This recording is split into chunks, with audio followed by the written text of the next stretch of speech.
मई का दोपहर है। सूरज आसमान में धधकता हुआ अंगार बना है। चौराहे के एक कोने पर रामू अपने पुराने जर्जर पैडल वाले रिक्शे के पास खड़ा है। तभी पास ही में खड़ा सज्जन सिंह अपने चमकते हुए ई रिक्शा पर हाथ मारते हुए रामू को चिढ़ाता है।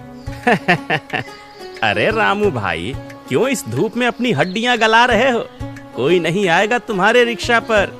अपना झोला झपाटा लपेटो और घर चले जाओ। हाँ सज्जन भैया, आप चिंता मत करिए। सवारी अब तक नहीं मिली है तो क्या हुआ, आगे मिल जाएगी। वो देखिए, आ रही सवारी। दो ग्रामीण उनकी तरफ ही आ रहे थे। बाबूजी, कहाँ जाना है?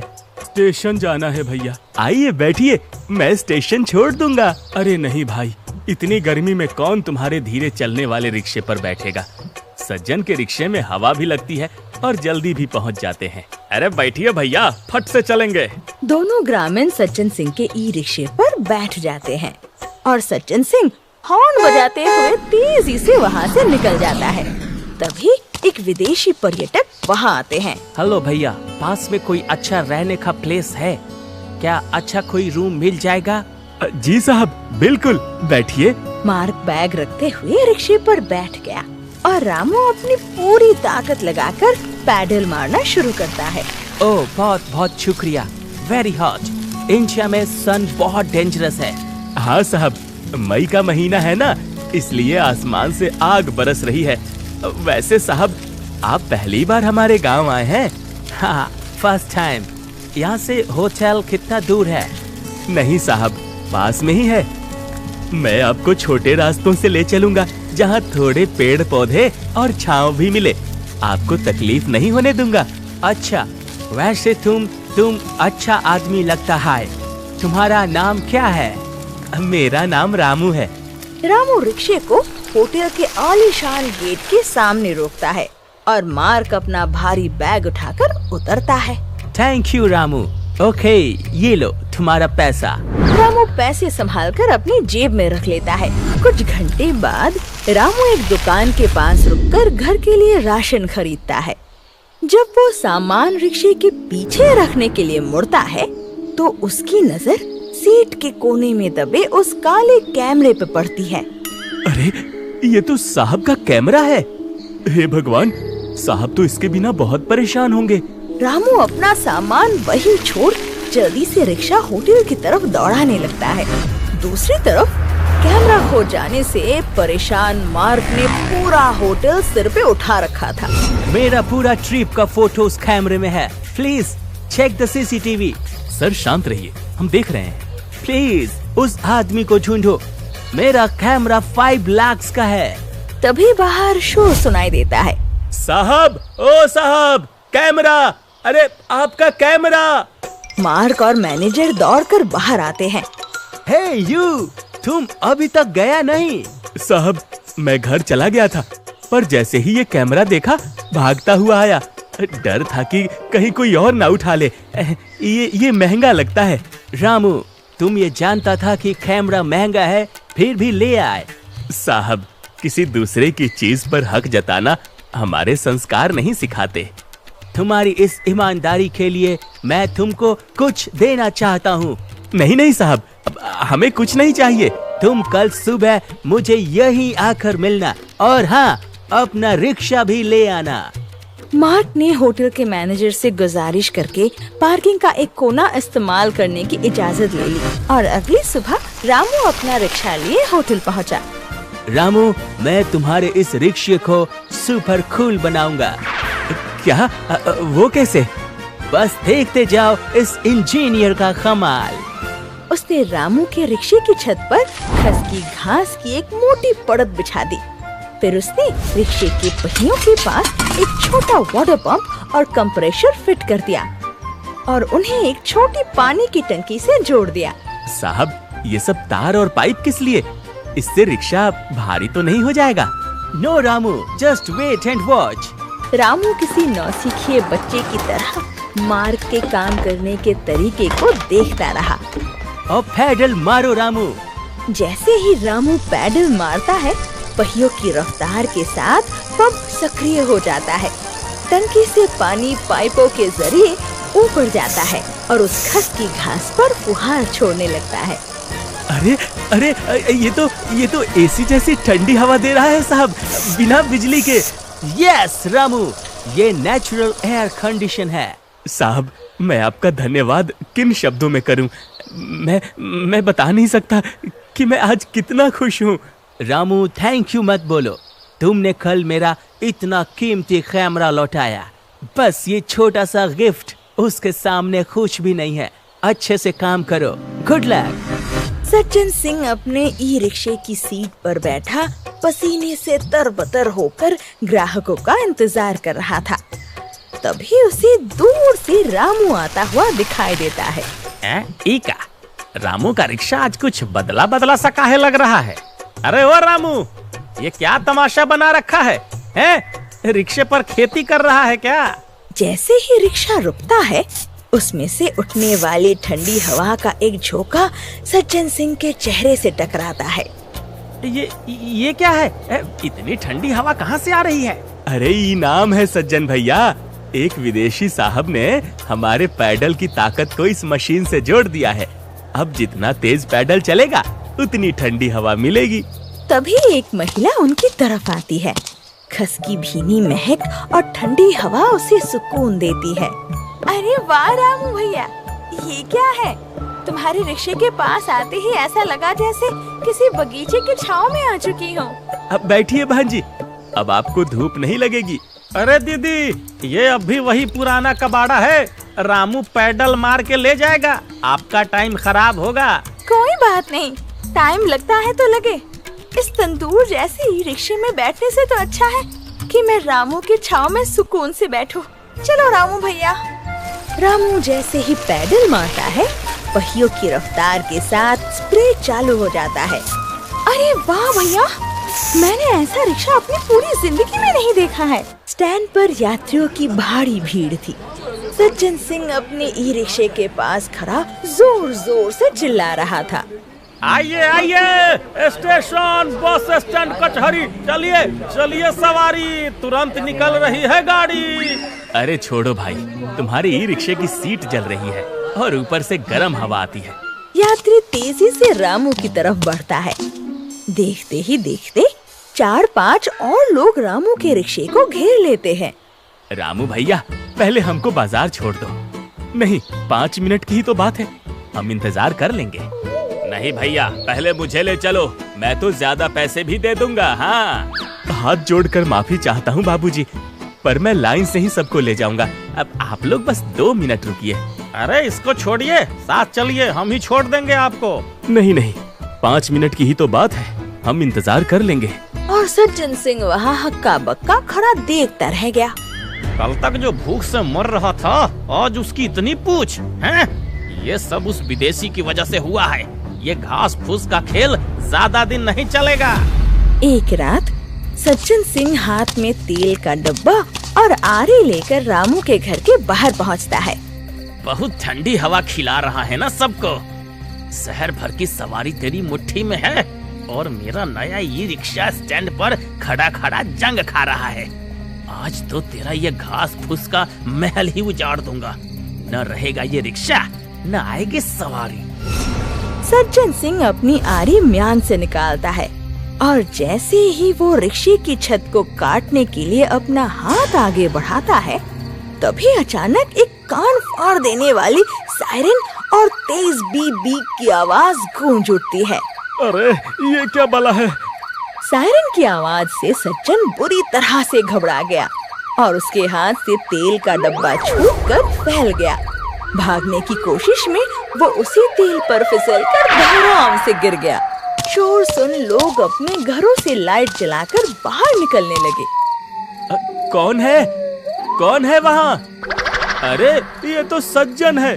देखो देखो, इसके हाथ में आरी और तेल है। ये तो रामू का रिक्शा जलाने आया था। अरे क्या शर्म नहीं आती? रामू की रोजी रोटी ही खत्म करने चले थे। सज्जन भाई, मैंने तो कभी तुम्हारा बुरा नहीं चाहा। तुम मेरे रिक्शे को आग लगाने आए थे। अरे चुप रहो साहब, क्या किया मैंने? हाय हाय हाय हाय, मैं तो बस यहाँ से गुजर रहा था। अंधेरे में मेरा पैर फिसल गया। और ये तेल तो मैं अपने रिक्शे के लिए ले जा रहा था। तुम सब लोग तो ऐसे चढ़ रहे हो जैसे मैंने कोई डाका डाल दिया हो। अच्छा, और ये आरी हैं? क्या रात के 2 बजे सड़क पर पेड़ काटने निकले थे? अरे पेड़ नहीं, ये रामू के रिक्शे की पाइप काटने आया था। सज्जन भाई, अगर आपको कोई शिकायत थी तो आप मुझसे कह देते। अरे हम मिलकर कोई रास्ता निकालते। अरे चुप कर, बड़ा आया नसीहत देने वाला। सब किस्मत का खेल है। आज तेरा दिन है, कल मेरा होगा। ज्यादा बोली मत बोल। आज सुबह से ही पूरे इलाके की बिजली गुल थी और सज्जन सिंह का ई रिक्शा चार्जिंग के बिना बेकार खड़ा था, जबकि रामू अपने पैडल रिक्शे पर सवारियों को लेकर गांव में घूम रहा था।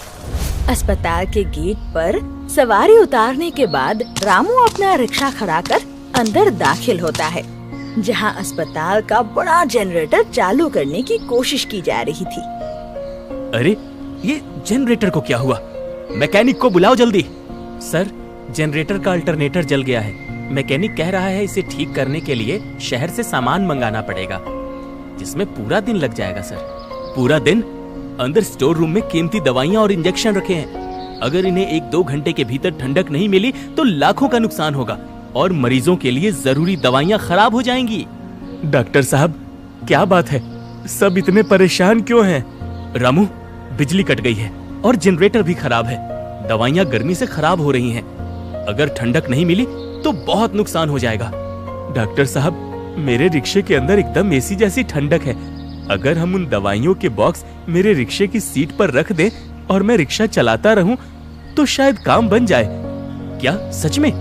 पर क्या वो इतनी ठंडक दे पाएगा? जी, भरोसा रखिए।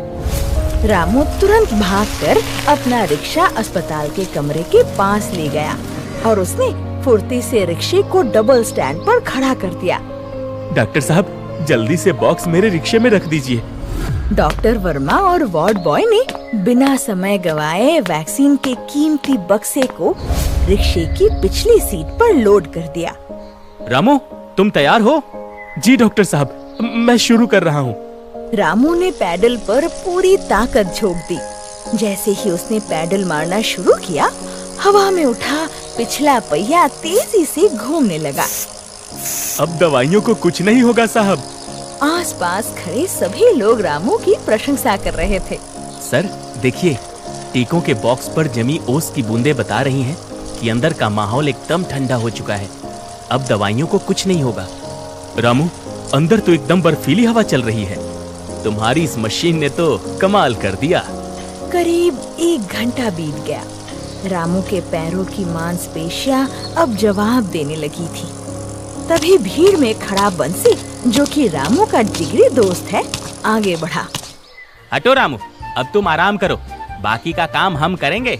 लोगों ने सहारा देकर रामू को उतारा और बंसी खुद सीट पर चढ़ गया और पैडल मारने लगा। भाई, जब तुम थक जाओ तो मुझे बता देना, मैं तैयार हूँ। देखते ही देखते वहाँ मदद करने वालों की कतार लग गई। मैंने अपनी पूरी नौकरी में ऐसा मंजर नहीं देखा। आज एक रिक्शे ने पूरे अस्पताल को एक सूत्र में पिरो दिया है। सही कहा सर, आज साबित हो गया, जरूरत पड़ने पर हमारा पूरा गांव एक दूसरे के लिए खड़ा हो सकता है। घंटों तक ये सिलसिला चलता रहा। जब सबकी हिम्मत जवाब देने लगी, तब रामू एक बार फिर पूरी ताकत के साथ रिक्शे की कमान संभालने उतर पड़ा। रामू भाई, हिम्मत मत हारना, बस थोड़ा सा जोर और लगा लो। शाबाश बच्चों, बस थोड़ी देर की बात और है। अरे लाइट आ गई क्या? देखो देखो, बल्ब जला। तभी अचानक अस्पताल की ट्यूबलाइट टिमटिमाई। बिजली आ गई सर, लाइट आ गई। बस रामू, रुक जाओ, बिजली आ गई है। अब हम बॉक्स वापस फ्रिज में रख सकते हैं। अस्पताल से लौटने के बाद रामू का शरीर टूट रहा था। वो जमीन पर बैठा मार्ग के पुराने औजारों और उस धूल भरे डायनामो को एकटक देख रहा था। आज पैरों ने जवाब दे दिया है। अगर थोड़े लोग और ना आते तो मैं हार जाता। अगर पहिया घूमने से पानी का पंप चल सकता है तो बिजली क्यों नहीं बन सकती? मार्क साहब ने कहा था कि गतिज ऊर्जा को बदला जा सकता है। अगर मैं इस डायनेमो को पिछले पहिए से जोड़ दूं, तो जब जब रिक्शा चलेगा बिजली अपने आप बनेगी। रामू जोश में आकर जमीन पर पड़ा कोयले के टुकड़े को उठाता है और फर्श पर ही लकीरें खींचने लगता है। हाँ, रात में सवारी बैठाने के लिए लालटेन की जरूरत नहीं पड़ेगी। रिक्शा चलेगा तो रोशनी खुद ब खुद होगी, और अगर बैटरी लगा दी तो ये बिजली जमा भी हो सकती है। कल जो हमें घंटों पैडल मारना पड़ा, फिर उसकी जरूरत ही नहीं पड़ेगी। अगली सुबह की पहली किरण के साथ ही रामू बंसी की दुकान पर पहुंच गया। अरे रामू, तुम सुबह सुबह यहाँ इतनी सुबह सुबह इस कबाड़ के ढेर में क्या ढूंढने आए हो? क्या करूं बंसी, सारी रात नींद नहीं आई। एक अधूरा काम जो पूरा करना है। मुझे अपने रिक्शे के लिए बिजली वाला लट्टू मतलब डायनेमो चाहिए, और कोई पुरानी पर चालू हालत वाली बैटरी मिल जाएगी क्या? क्या बैटरी? रामू भाई, अब इस रिक्शा को हवाई जहाज बनाने का इरादा है क्या? या फिर अब की बार कूलर रिक्शा से सीधा एसी रिक्शा बनेगा? देख भाई, कल हम सब ने कितनी मेहनत की। अगर मेरे पास बिजली जमा करने का जुगाड़ होता तो हमें घंटों पैडल नहीं मारना पड़ता। अब मैं अपने रिक्शे में ऐसी चक्री लगाऊंगा कि चलते चलते वो बैटरी चार्ज करे। अब तुम बस जल्दी से सामान दे दो। हाँ भाई, तेरी जिद के आगे कौन टिक सकता है।